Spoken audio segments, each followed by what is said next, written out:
आज के वीडियो में हम आगे बढ़ेंगे अपने चैप्टर में और कैरेक्टर एनालिसिस करेंगे of different characters in this story.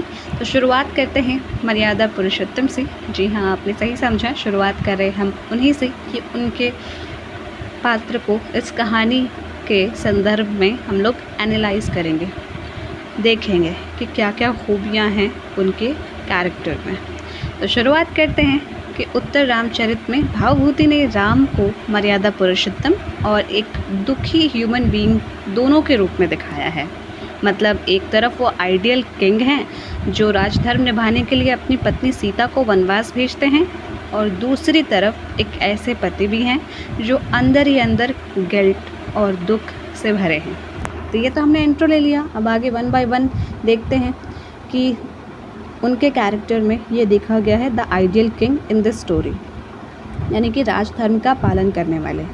जब प्रजा में सीता के कैरेक्टर को लेकर शंका होती है, यानी कि संदेह, इसको शक भी बोलते हैं, तो राम को पता है कि सीता पवित्र हैं, लेकिन एज अ किंग उनकी ड्यूटी बन जाती है कि प्रजा की बात को प्रायोरिटी दी जाए। आप सोच रहे होंगे उन्होंने क्यों भेजा, लेकिन आपको ये बात भी समझनी होगी कि वो एक राजा हैं और राजा के लिए सबसे पहले उनकी प्रजा आती है, फिर बाद में सारी चीज़ें। तो वो एक आइडियल किंग है जो अपने राज्य धर्म को बहुत सीरियसली निभाते हैं, इसलिए उन्होंने अपनी प्रजा की बात को प्रायोरिटी में रखा।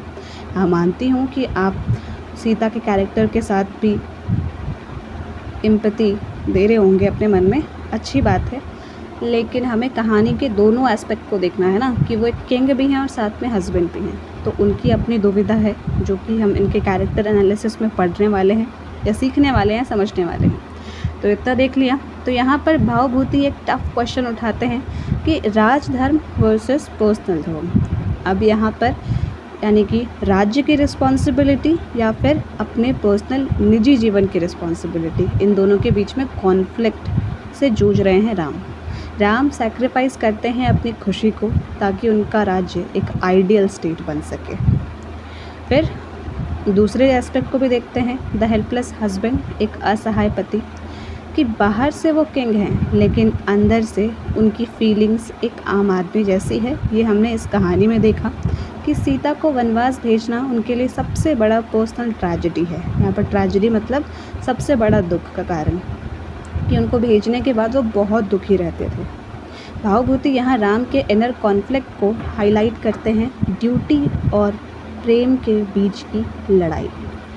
देन थर्ड एनालिसिस ये है कि अ गिल्ट रिडन मैन, जब लव और कुश के थ्रू, यानी कि उनके जुड़वा बच्चों के थ्रू उनके द्वारा उन्हें पता चलता है सीता का दुख और उनके अपने बच्चों का एग्जिस्टेंस पता चलता है। यहाँ पर आप प्लीज़ कंफ्यूज मत होइए, जब वो लव और कुश से मिलते हैं तो पहले उन्हें नहीं पता होता है कि वो उनके ही बच्चे हैं, लेकिन बाद में पता चलता है, तब वो समझ पाते हैं कि उन दोनों बच्चों का बचपन कितना दुख में गुजरा होगा, कि पिता नहीं है, साथ में उनकी मम्मी यानी कि सीता का, कि उन्होंने खुद ही अपने बच्चों को पाला। क्यों? क्योंकि वो तो वनवास गई थी ना राम के आदेश पर।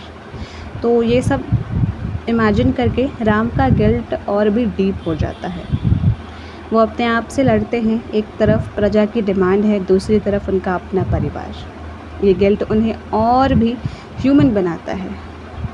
यही भावभूति का आर्टिस्टिक एक्सेलेंस हमें देखने को मिलता है, कि हम कहते हैं कि राम भगवान हैं, जी ज़रूर हैं, लेकिन उन्होंने राम को एक इंसान के रूप में उनकी दुविधाओं, दुख को भी दिखाने की कोशिश की है इस कहानी के माध्यम से।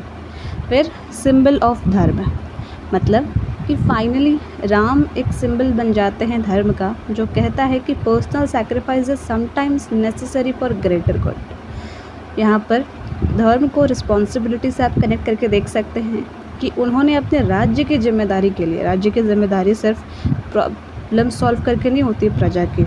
प्रजा अगर आपसे कुछ सवाल कर रही है तो एज अ किंग, अगर आप अच्छे राजा हैं तो आपका ये फ़र्ज़ बनता है कि आप उनके सवालों का जवाब दें, और इसी कारण उन्होंने अपनी निजी ज़िंदगी को त्याग कर दिया।